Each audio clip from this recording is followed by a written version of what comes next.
Hi, everybody. Hello, we are Ryan and Bethany. From Ryan and Bethany, Board Game Reviews. And today we're talking about That's Pretty Clever Kids. This is designed by Wolfgang Warsch, and it is published by Stronghold Games. That's right. There's a whole series of these clever games. There's I want to say 4 of them before this kids edition now. Now there's the kids games. The kids can join in the fun. We have a 6 and a 10-year-old daughters who play a lot of games with us, but especially whenever we have kids games, we bring them into the mix. We play this with them a lot of times and had a lot of fun. Let me give you a quick overview of how to play. All right, here's our setup for That's Pretty Clever Kids. We have a dice pool over here that we're going to all be using. Then every player is going to get a sheet over here. This is going to be our score sheet. There are 4 different areas of the board. There's the balloons, there's the candles, there's the presents over here, and then we have the pastries and desserts down here. Each section has its own way that it's filled out, and each one of the dice is going to be able to help you with that. So let's go ahead and start and see what happens. First, we're the active player. What we're going to do is we are going to sort all the dice that we rolled by their background color. So the reds are going to refer to the candles. Over here we've got a balloon referring to over here. And we also have a wild. The active player is going to choose one of those background colors to use. So for instance, and this wild can be act as anything, so they can either have 4 candles or they could use 2 balloons. But before we make our decision, let's go over how each one of these sections fills out. Alright, so as far as the balloons go, there are certain kinds of shapes of balloons, and you have to go in order from left to right. So in this case, because we did a wild and then that purple balloon, we would be able to cross off a heart, and then we'd be able to cross off that purple balloon over there. The candles also need to go from left to right. In this case, we'd have 1 single candle, 1 other single candle, and then over here we have a double candle. We'd be able to do all 4 of those if we went with our current roll and chose candles. We obviously didn't choose any of the presents, or we didn't roll any of the presents, but when you choose a present, you can actually cross off any one of those you'd like. So it doesn't matter if you cross off this blue, or this blue if you had rolled a blue. That's the only area where you can kind of choose randomly.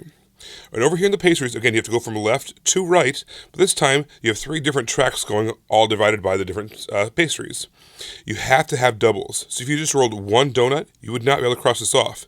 If you only rolled 1 cupcake, you would not be able to cross that off. You have to do it in doubles. What we're really trying to do is we're trying to get these stars uncovered. At certain points along these tracks, you're going to see stars. When you get to a star, those are the victory points. So if you fill off this entire column, you're going to get that star. If you get to this second spot over here, you're going to get that star.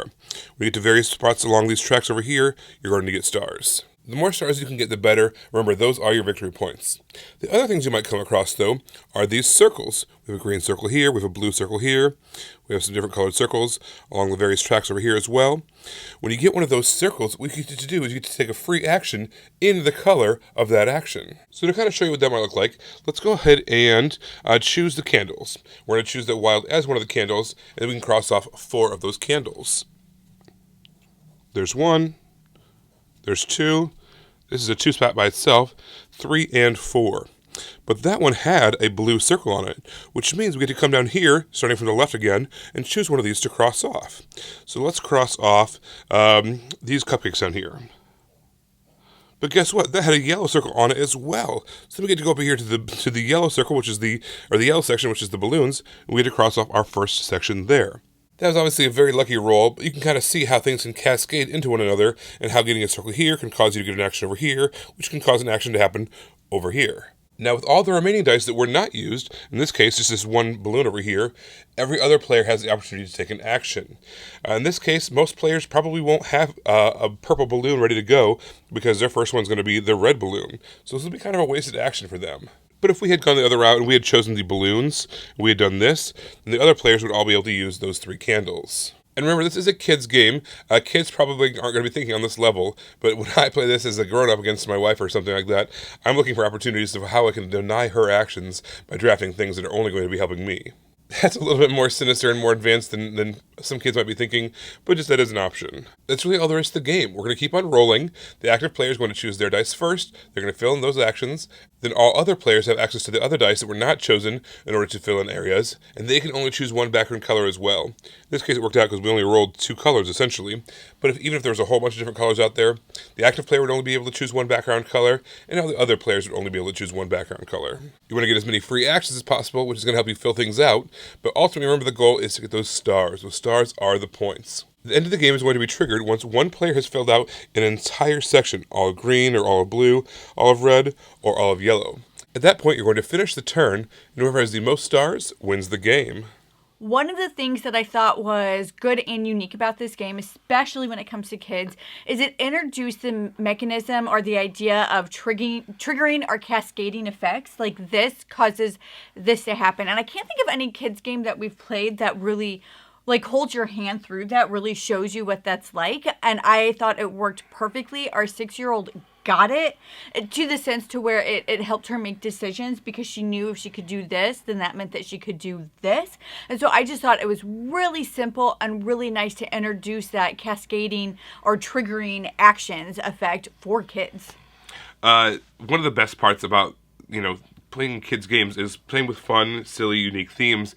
This game is all about a party, So we were playing and we're teaching it to our 6-year-old, and our 10-year-old comes down later on, and she's talking to her, and she said, "It's a party game with an actual party." Yeah. She was like so excited. Like it was because we play party games. They're large player groups. This is a party game thematically, not a party game mechanically. Yeah. And she thought that she was so funny and clever for having said that, and it really drew them both in. They instantly were involved. They're like, "Oh yeah, we're getting cupcakes. We're getting balloons. We're getting whatever." So that party theme was really strong and unique for the kids games. You are a little beholden to the die roll, and sometimes that can be a good or a bad thing. Sometimes you can just play a game and not be able to get anything that you want. But the thing is, it's so quick, and our kids really enjoyed it that it wasn't like they were so focused on what they could do that even when they lost, it wasn't that big of a deal to them because the game was quick, and sometimes you don't have that much control, and then they just wanted to play it again. So they're like, "That's okay that I lost. Let's go again." Wasn't that big of a deal, but you are a little beholden to those dice roll. On 3 of the 4 sections of the board, you are kind of required to go from left to right.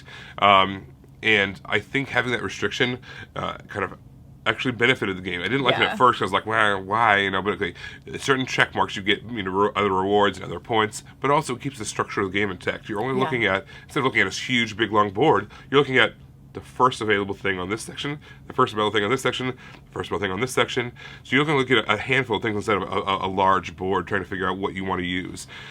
So the great design choice, specifically giving those restrictions to rein in the time for kids. Okay, so our 6-year-old loved this game. Oh my gosh, she loved this game. Like Ryan said earlier, when her sister came down to watch what we were doing, it was like all excited about it, wanted to teach her. She was even like, "We only just started, we can start again so she can play too." Like she just wanted to get her involved. She loved it. She wanted to play it again. She understood it. She was able to group the things and make strategic choices, and it was just so much fun to watch a game that is not necessarily plus, but it's different than what she's played before, and for her to just get it, for it to flick of the choices that she had. And it was just, I don't know, it was so much fun to see her get so much fun out of this game. Yeah, I think roll and writes for kids specifically is a underdeveloped theme or mechanism. Yeah. We have some really great roll and write style games, but they're pretty involved. Yeah. At least the ones that we like to play. And we have played a kids roll and write. It was called Color It, which was about coloring things in and making kind of these pictures, which was really interesting and fun and cute. And in fact, we ran through, it came with like 4 pads of like the papers that you used. We ran through all 4 pads, and even like had the option of printing off more offline just to keep on playing the game. So they like that roll and write style mechanism. But this is kind of a nice next step. It was that plus a little bit more, kind of training them and pushing them in that direction so that eventually they'll be able to play in some of those more involved Three Sisters level roll and writes, right?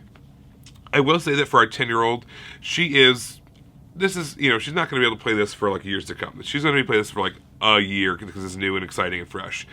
But our 6-year-old's going to be playing it, until we run out of the papers. Yeah, I foresee that happening. So I'd say that sweet spot, that 5 to 10, is probably the real sweet spot of where you're going to be able to enjoy this a lot with your kids. Everybody, thank you so much for watching. Don't forget to subscribe so you can see our videos as they come out. Until then, you can find us in all of these places. You guys, thanks for watching, and we will see you next time.